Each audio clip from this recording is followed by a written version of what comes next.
Congratulations to Pieter Steph du Toit on winning his second World Rugby Award, and Player of the Year is no little thing. We're going to talk a lot about this subject today, but Pieter Steph du Toit, fantastic player. He's just been all over the show again this year.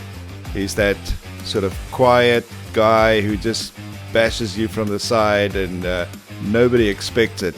And everyone's on side. Here come the All Blacks, and a big hit on Geordie. He's not about the show. He's not about being in the front line of PR. He just does the job down and dirty, get into it, and by the response from the fans, I can see he was definitely by far most people's favorite. To the other two Springboks who were nominated, Evan Etzebeth, I mean, how can you not pick that guy? The same with Cheslin Colby. Fantastic in both of them. When it comes to tackles, we know that Evan is absolutely the hammer. And Cheslin, his feet and just the excitement that he brings to the game on a worldwide sort of scale is just unbelievable. He sees the lean, he goes just a yard the wrong side of him. Brilliant footwork. The minute he gets the ball, a stadium erupts, and that's not the kind of thing you see with every player. Sad that you guys didn't win, but still very happy for Pieter Steph du Toit. Well done, brother. So now let's address the elephant in the room. World Rugby. Man, these guys are really on their own mission. I don't know if it's just being politically correct, or I don't know what they're doing, but it's just an absolute mess. I see there's a new Aussie taking over from the old guy, Bill, which hopefully will be a change. But again, Australians and New Zealanders are not really favorable when it comes to Russie and South African rugby. Yeah, if a guy like Bill Mond can just come out and say, I don't like the way the Springboks play, or they should play differently. But at the same time, when Russie brings out overwhelming evidence that refs don't know what they're doing, he gets suspended for, months. It's absolutely ridiculous. And the standards are just absolutely double and triple when it comes to World Rugby. They've been going through some issues, since Bill Beaumont took over. There's been problems with Russie. There's been problems with the Springboks. There's just an agenda with the Europeans that nobody understands. And we've always had this competition between Australians and New Zealanders and English. We have that rivalry, and we have a love-hate kind of relationship. You see that afterwards. There's a couple of famous video clips. Even Etzebeth getting a beer afterwards from one of the Aussies that he hammered. Back to World Rugby. The things they are doing sometimes is just totally unimaginable, undescribable, and just, man, I don't get it. If you look at Coach of the Year, there is a classification in world sports where the Olympians of the year are getting their awards. So this is one of the two examples I want to use on exactly how wrong they are, or how bad their focus is on rugby. I mean, the Coach of the Year, Jerome Daré, or Jarrett, whatever you want to call him, from France. He's the Coach of the Year for his participation at the Olympics. The Springboks, they have just been on another level. Nobody can hold a candle to them. Surely, the consistency has to be something that needs to be addressed and looked at in when you are picking the team of the year or the coach of the year, which is the two of them go hand in hand. So yes, shocking decision. It's just absolutely ridiculous to pick a sevens coach of the year for an appearance at the Olympics. Really, really bad form. Right, the men's 15 Dream Team of the Year 2024. Oxenchair, Malcolm Marx, Eben Etzebeth, Pieter Steph du Toit. Thank goodness they have him in there. Jesse Creel, Cheslin Colby, and Damien de Allende. The centers, the Springbok centers are just absolutely phenomenal. You know, they go about their job quietly. I remember how hated Damien de Allende was a few years back, and the same with Jesse Creel. But de Allende does that job where, you know, he just goes in there, gets us over the line, and the rest is history. Jesse is just an absolute specimen of, he's just a freak of nature. The fact that he's actually still playing rugby at his age is just phenomenal. I mean, he's just one of those guys who looks after himself. I compare him to a Tom Brady from the NFL.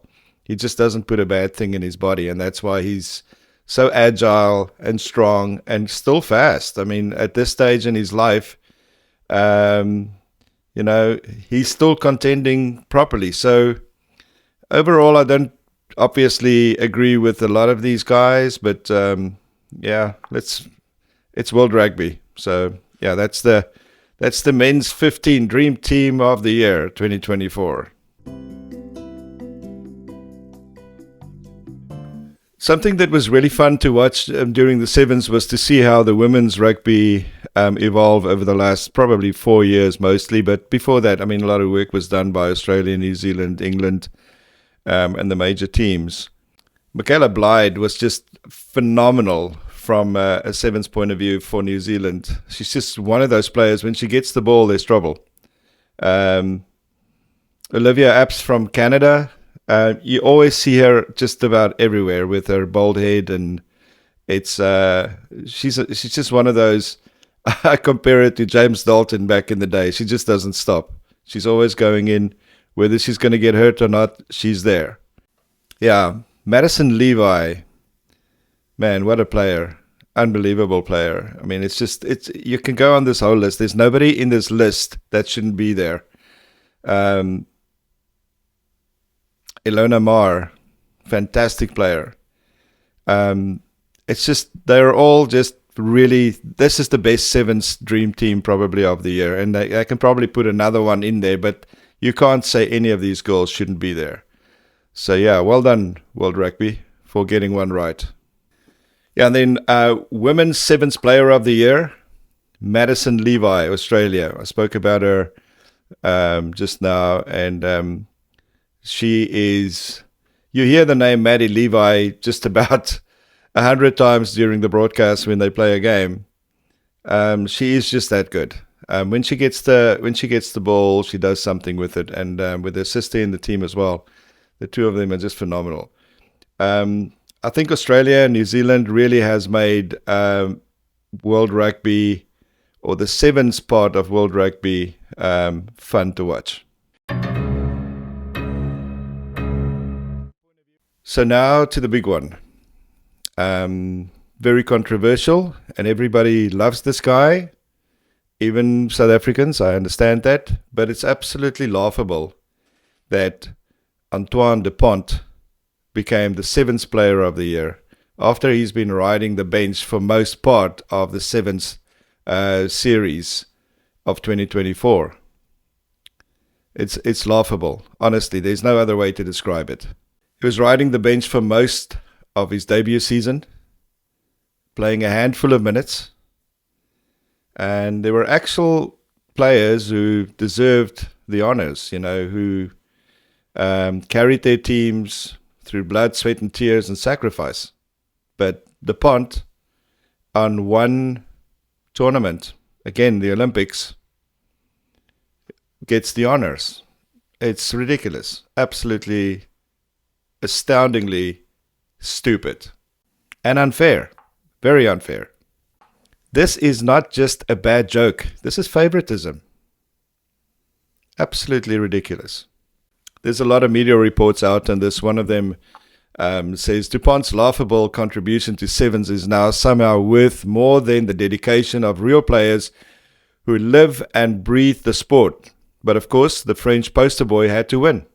Got to keep the sponsors and French rugby mafia happy, right? It's sad to see something like that after a guy like him, who is a fantastic rugby player. I watched him this weekend again. When he touches the ball, there's something special. But I mean, this is just not doing him any favors. Giving him this award is a disgrace to the sport and a slap in the face of true Rugby 7 legends. And talking about legends, Antoine Dupont is also brought up in several conversations about the greatest player of all times, the GOAT. It's just the fact that I don't know how people, I don't know, I think it's got something to do with probably wanting clicks or, just instant gratification.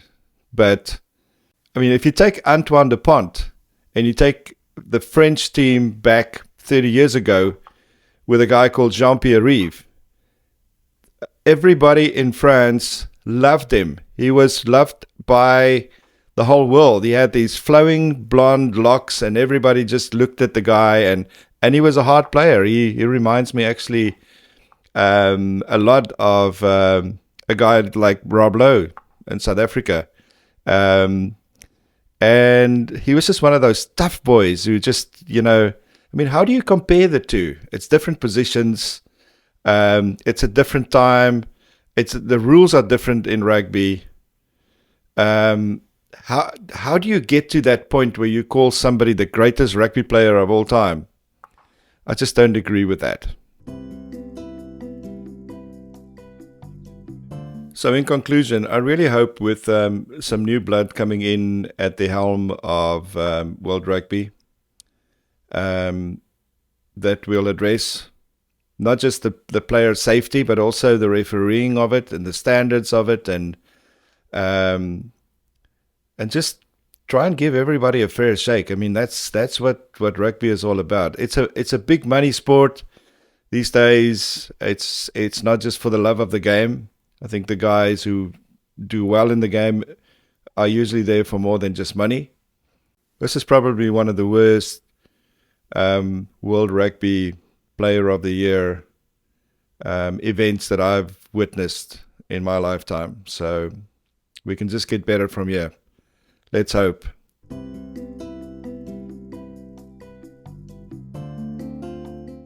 As far as Rassie is concerned and South African rugby, man, I feel sorry for the rest of the world. They're going to be bitching and moaning and groaning for the next couple of, at least 2 World Cups. Because he's not going anywhere. Get used to it, people.